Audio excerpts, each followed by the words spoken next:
El profesor del siglo XXI ha de preparar a sus estudiantes para un futuro incierto. Mark Prensky. Que la educación necesita una revolución, nadie lo duda.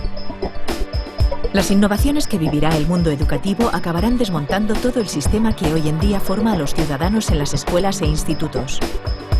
En este proceso, la tecnología, las redes sociales o los videojuegos tendrán seguramente un papel importante. Serán herramientas valiosas para transmitir nuevas habilidades a los jóvenes, las que verdaderamente necesitan para llegar a la vida laboral y desenvolverse socialmente en entornos cambiantes. Hoy en Redes, Eduardo Punset entrevista a Mark Prensky, un experto en la educación del futuro, un hombre rompedor y creativo en la empresa de reformar las aulas y los sistemas educativos actuales.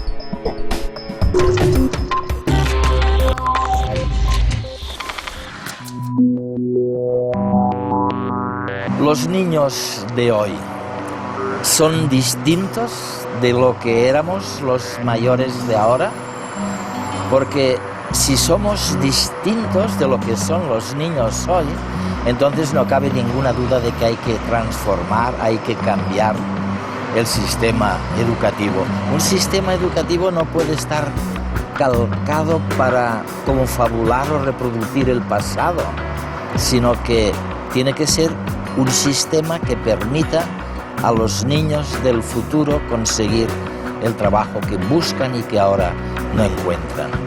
Una de las cosas que veremos en este programa de Redes es que para conseguir esto hace falta adquirir nuevas habilidades, nuevas competencias. Desde luego conocer los ordenadores y los videojuegos muchísimo mejor de lo que los conocíamos nosotros.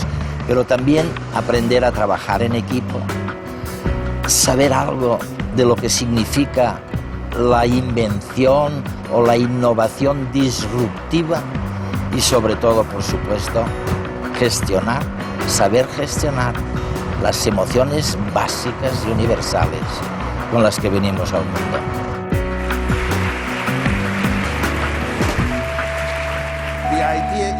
Lo que llama nuestra atención como adultos no siempre es lo que llama la atención de nuestros hijos y de los jóvenes, y es algo que tenemos que tener en cuenta. A mí me gustaría centrarme en cómo podemos conseguir que nuestros alumnos estén más implicados en su propio aprendizaje, cuál es el papel del profesor en el aula del siglo XXI y cuál es la función de la tecnología en el proceso de aprendizaje del siglo XXI. Eres famoso por muchas cosas, pero una que la gente no ha olvidado es que un día se te ocurrió decir que los ordenadores y los videojuegos no son tan malos como se dice. ¿Por qué no le explicas a nuestra audiencia por qué, a los telespectadores? Estoy seguro de que muchos tienen sentimientos negativos en relación a los ordenadores y los videojuegos. Bueno, el problema es que la mayoría de la gente que piensa así no es aficionada a los videojuegos,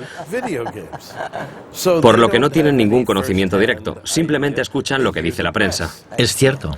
Y la prensa ha sido nefasta porque, ¿qué hace la prensa? Pues insisten en todo lo malo posible y montan una gran historia de por qué es malo. Porque esta persona se ha quedado como hipnotizada o lo que sea. No escriben sobre lo bueno. Así que la opinión pública tiene una idea totalmente opuesta a lo que es. Creen que los peligros son grandes y los beneficios escasos. Pero en realidad, los beneficios son muchos y los peligros son escasos, reales, pero escasos.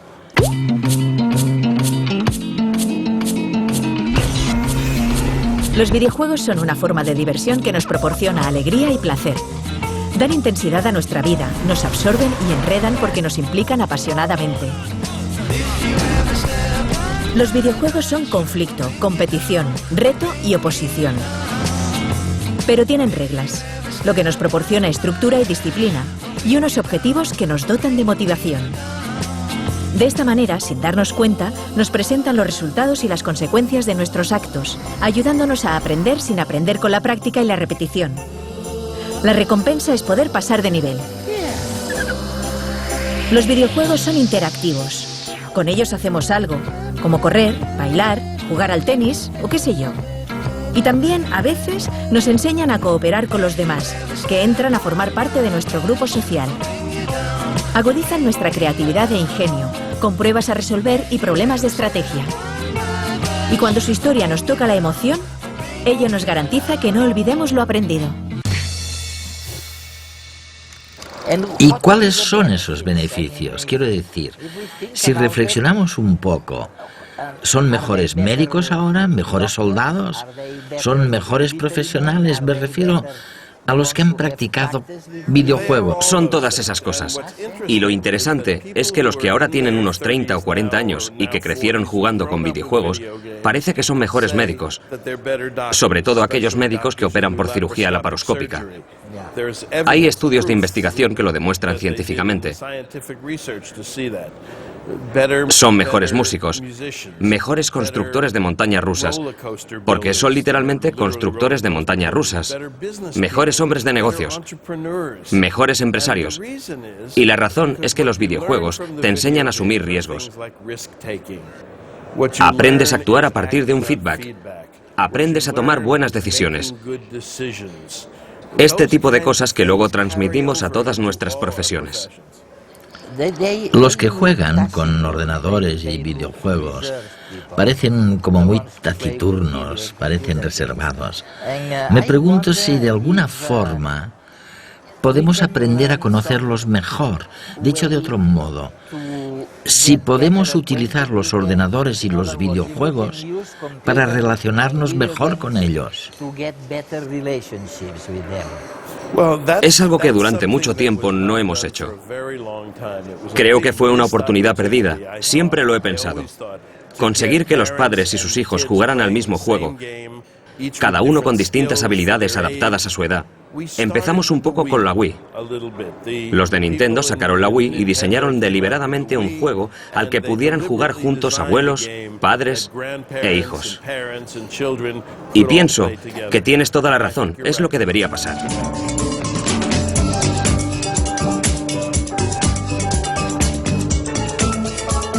Ventajas de los videojuegos, por una parte, es que es un juego que resulta muy atractivo por todo lo que es imagen y pantalla. La imagen capta muchísimo la atención del niño y del adulto que va a jugar, ¿no? Cada vez son más realistas, cada vez las imágenes, la calidad son más buenas, por lo tanto realmente es fácil meterte en un mundo imaginario y desarrollarte en él, ¿no? Con que te diviertes, con que te gusta, con que la propuesta, el reto que te suponen está muy pensado para ti. Hay siempre muchos niveles, muchas formas diferentes de acceder a ese videojuego, te permite mucho personalizarlo a tu gusto, y todo eso hace que realmente tu capacidad de paciencia o de tozudez para resolver un reto se incremente mucho más que con otro tipo de juegos que seguramente te aburrirías o los abandonarías antes, ¿no? Entonces sería parte de las ventajas, ¿no? También permiten comunicación entre niños y niñas que están lejos, que no se ven, ¿no? Y que por tanto a veces, hoy en día, ¿no? Que a veces les cuesta tanto a los niños poderse encontrar para jugar, ¿no? El videojuego te permite un espacio-tiempo en donde poder jugar con otros aunque no los tengas cerca, ¿no? ¿Te gustaría conocer lugares nuevos, gente distinta? Vamos, sígueme hacia un lugar donde jamás has estado. Los niños se van a encontrar que justo en aquello que están aprendiendo en el colegio, pues es con lo que se les propone jugar. Pero además no jugar solamente repitiendo actividades, mini ejercicios, por decirlo así, ¿no? Sino que entren en un mundo virtual en las islas de Narava, en donde se les propone una serie de misiones, una serie de retos. Y para superar esos retos has de saber una serie de cosas. Si no las sabes, has de saber buscar esa información, has de preguntar o simplemente has de utilizar una serie de competencias para poder desarrollarlas, ¿no? Y siempre con esos valores que decíamos, ¿no? Pues valores de civismo, de solidaridad, de entender al otro, de empatía, ¿no? Valores de tolerancia, de paciencia, de comprensión, ¿no? Todo eso lo has de poner en marcha para conseguir superar los retos que se te proponen en estas edades de 4 a 8 años, ¿no? Porque el juego es algo un poco mágico, ¿no? Cuando un niño que juega interpreta o ve demasiado claro que tú adulto estás queriendo sacar un beneficio, un aprendizaje, algo en ese propio juego, el juego es como si desapareciese, ¿no? En este mundo, tú eres el protagonista. El juego necesita sentirse libre. El juego necesita un margen de error, ¿no? El juego necesita colocarte en una posición psicológica en donde te sientas libre para crear y libre para equivocarte. En la medida que ves un ojo ahí que te está controlando, el juego se reprime, se inhibe, ¿no? Escucha, hay una cosa que... lo que tú llamas los nativos digitales. Los nativos digitales y los inmigrantes digitales, sí. Quiere decir que nacieron con los videojuegos. Se calcula que pasan algo así como 5.000 horas leyendo a lo largo de toda su vida. Y quizás unas 10.000 horas jugando con videojuegos. La cifra de nuestra generación indica algo totalmente distinto, ¿verdad? ¿Tiene esto algún significado o supone algún resultado concreto para nuestro futuro profesional? Bueno, yo he hecho esos cálculos que son aproximados, pero sí es cierto que las consecuencias son muchas, porque leer conlleva que haya una historia, una lógica. Mientras que los videojuegos nos hablan de interacción, respuestas rápidas, resolución de problemas. Es importante que todos los padres entiendan esto. Un videojuego no es más que un gran problema que cuesta 50 euros. Y a los chicos les gusta resolver esos problemas. Si lo pensamos bien, si se tratara de problemas que les plantearan en el colegio, los padres estarían encantados. Es posible que los niños inviertan meses o una hora en resolver el problema. Y cuando lo consiguen, deberíamos felicitarlos en lugar de decirles que dejen de jugar.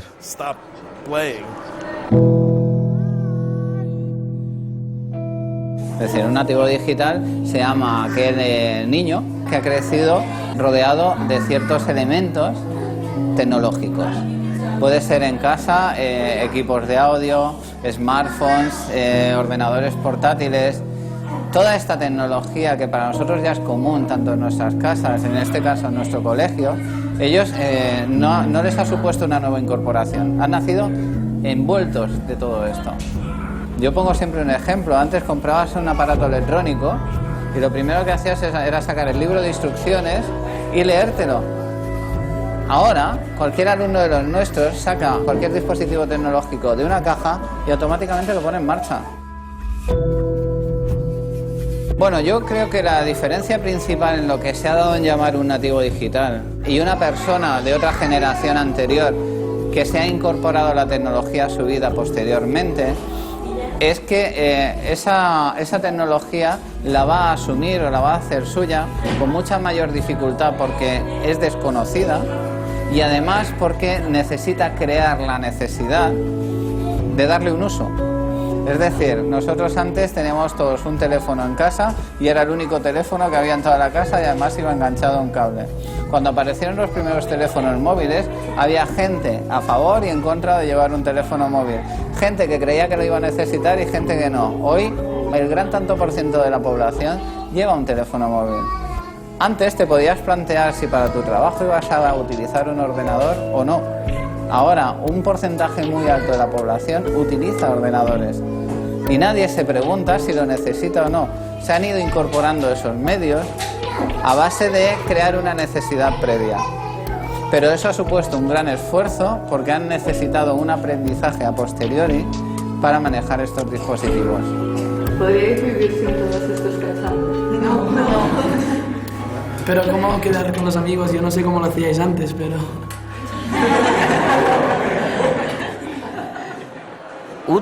¿Traduciría lo que estás diciendo correctamente si dijera que experiencias diversas comportan estructuras cerebrales diferentes?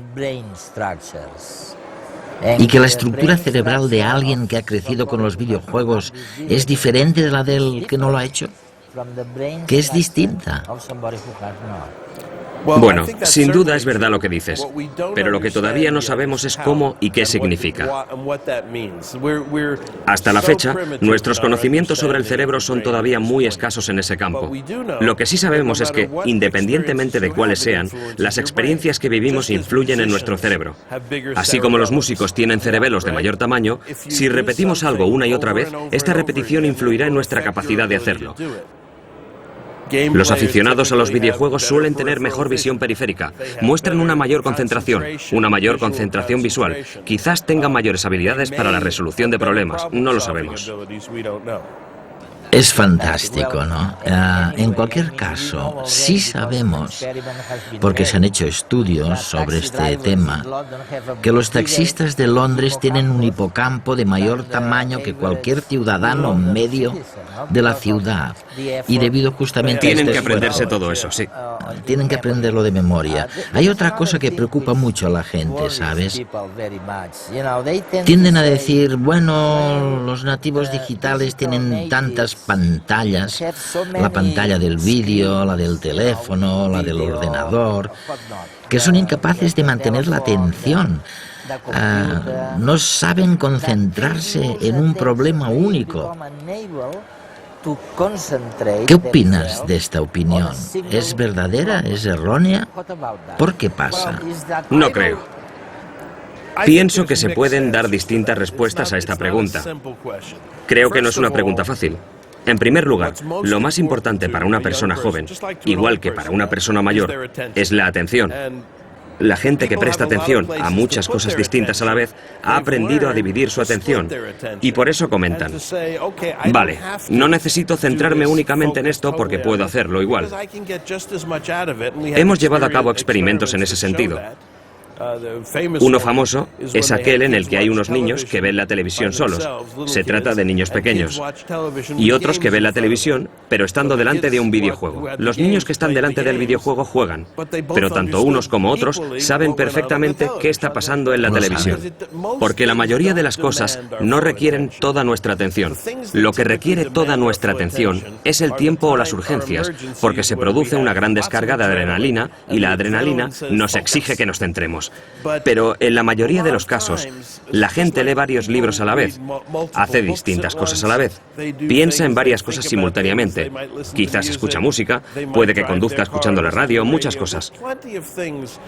Nuestro cerebro es muy poderoso y creo que es una idea muy equivocada pensar que tenemos que centrarnos únicamente en hacer una cosa a la vez.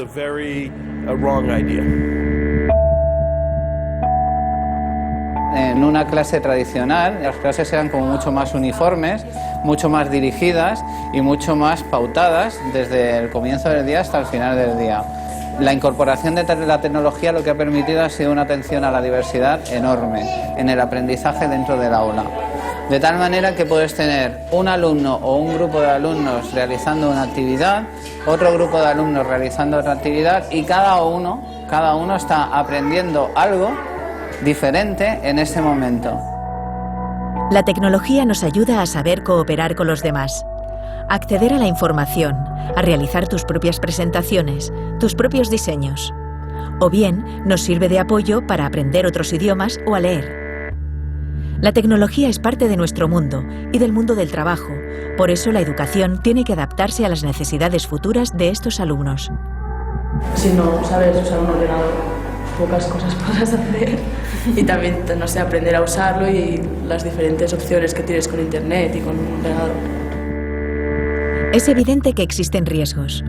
Por ello, el alumno debe aprender a responsabilizarse de su propio aprendizaje, de sus limitaciones y puntos fuertes, así como de los problemas que tienen estas y otras tecnologías.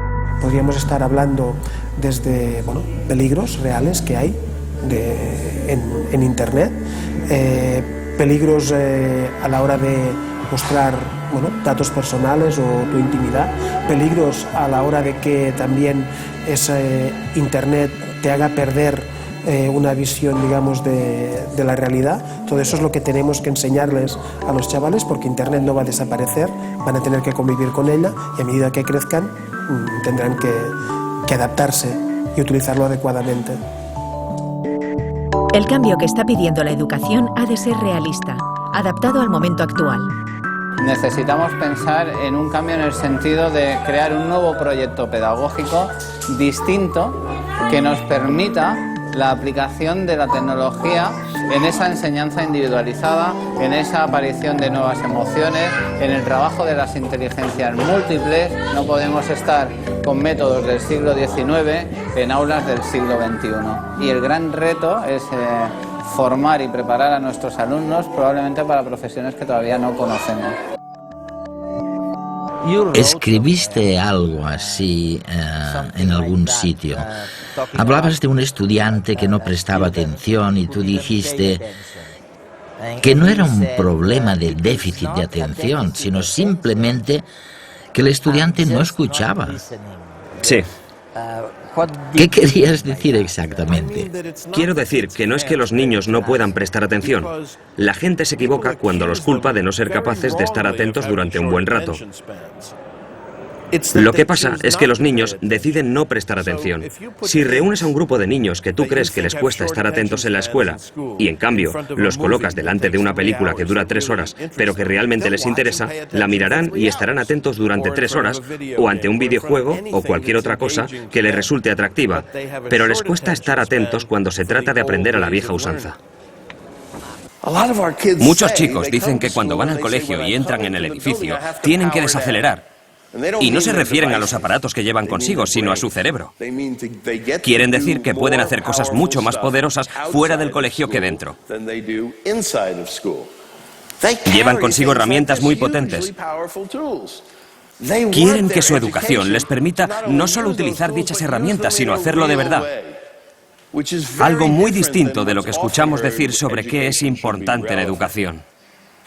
De verdad, quiere decir que puedes influir en los resultados. Es decir, que los niños puedan elegir a los ganadores de lo que en España llamáis Operación Triunfo. Pueden votar. Saben que pueden hacerlo. Pueden influir en la política de un país. Pueden hacer cambios. Pueden hacer que las empresas cambien. Ahí va un consejo para vosotros y para nuestros estudiantes. Os recomiendo que desde hoy mismo los estudiantes inicien una campaña en Twitter para eliminar las corbatas. ¿Para qué queremos las corbatas? Yo no llevo. Son horrorosas. Molestan en el cuello. Iniciemos una campaña a ver si como sociedad podemos eliminar las corbatas. ¿Por qué no? Seguro que lo lograríamos. Marc, una cosa. Será mi última pregunta, que me encantaría mucho que pudieses contestar. ¿Cómo es posible que los niños pasen tantas horas con los videojuegos jugando con el ordenador? ¿Es porque obtienen algo a cambio? ¿Están inmersos en el flujo, como dicen algunos amigos míos, que son psicólogos? ¿Es porque les gusta la interacción social? ¿Por qué es lo que más les gusta? Bueno, pues porque es la época en la que viven. Un amigo mío solía decir, tienes que vivir tu tiempo. Y vivimos en una era de pantallas. Hoy en día, muchas de las cosas que les interesan suceden en pantallas, grandes o pequeñas, lo que sea. No siempre va a ser así. Tenemos los hologramas y otras muchas cosas. Hubo un tiempo en que la gente se quejaba porque los niños se enfrascaban en libros y no levantaban la vista. ¿Por qué se pasan el día entre libros?, decían. Ahora, a la gente le encantaría volver a esa época. Yo creo que es normal, porque es donde radica la acción. Es ahí donde están sucediendo las cosas interesantes. En nuestros días, ocurren en pantallas de todos los tamaños. Por eso pienso que es normal que los niños miren a su alrededor y vean qué hay de interesante. Soy un niño, soy nuevo en este mundo. ¿Qué hay de interesante ahí? Ah, mira. Aquella pantalla, ¿no? Los bebés lo saben porque es ahí donde focalizan su atención. Así son las cosas y me parece sumamente interesante.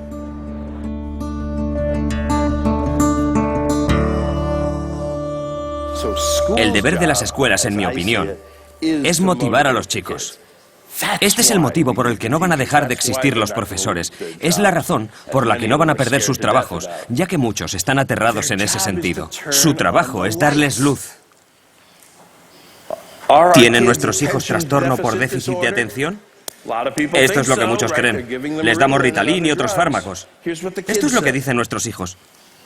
Yo no tengo déficit de atención, simplemente no estaba escuchando. Un amigo mío que es profesor les llama IOI. Interésame o irrítame. Pero no despertamos su interés, los irritamos. Se suben por las paredes, hacen comedia. Pensamos que algo va mal, pero lo único que va mal es que no hemos despertado su interés. ¿Y cómo lo hacemos? ¿Cómo encendemos las luces para estos chicos? Yo creo que la mejor forma es con aquello que les apasiona. Y creo que así toda esa mala prensa en torno a nuestros chicos la vamos a ver con otros ojos. Voy a darles una metáfora nueva. Digamos que nuestros chicos son cohetes espaciales. ¿Qué quiere decir? Pues que van rápido, que se lanzan de cabeza a lugares desconocidos, que son muy volátiles, que son difíciles de controlar con precisión como los cohetes de verdad. Necesitan ser programados adecuadamente, necesitan combustible adecuado y buenos pilotos, y quizás requieran algunas correcciones a medio camino como los cohetes de verdad. Pero tienen un retorno potencial enorme. Todos los chicos lo tienen, y es lo que tenemos que descubrir. Lo que más me gusta de esta metáfora es que si los estudiantes son cohetes espaciales, ¿en qué se convierten los educadores? ¿En especialistas en cohetes? Así que la próxima vez que alguien les diga que la educación no es una ciencia espacial, tenéis que contestarle que sí, que es más difícil, porque los cohetes obedecen a las leyes de la física, pero a veces no sabemos a qué leyes obedecen nuestros hijos. Todos sabemos que las herramientas están cambiando en el siglo XXI. ¿Y saben qué, amigos? Los profesores son una herramienta. Somos una herramienta para educar a nuestros hijos. No tenemos por qué ser una muy buena, ya que somos humanos, somos los mejores, pero sí tenemos que ser herramientas del siglo XXI. Nuestra función está cambiando porque no solo tenemos que prepararlos para los exámenes, sino que tenemos que prepararlos para el futuro desconocido. No solo tenemos que preparar a nuestros chicos para que se gradúen y vayan a la universidad, tenemos que ayudarles a descubrir sus pasiones. Eso es lo que tenemos que hacer. No solo tenemos que ayudarles a leer, escribir y vivir en nuestro mundo, sino que también tenemos que ayudarles a vivir en el mundo futuro, donde la mayoría de la información no se transmitirá por escrito. Así que tenemos que pasar de ser el profesor, el controlador, el director del aula, a ser el entrenador, el guía y el compañero.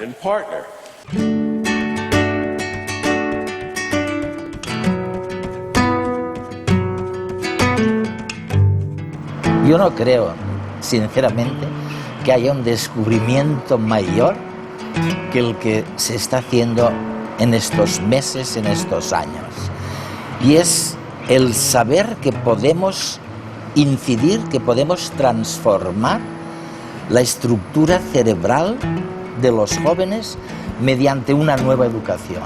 Y hemos descubierto otra cosa impresionante, es que ahora sabemos cuándo existe, cuando se abre la ventana crítica. Sabemos que lo que no hayamos conseguido cuando los niños alcanzan los 6, 7, 8 años, no diría que es inútil seguir insistiendo, pero sí que se ha perdido la única y la gran oportunidad. La antigua forma de enseñar es aburrida. La nueva se basa en que los chicos aprendan solos. Mark Prensky.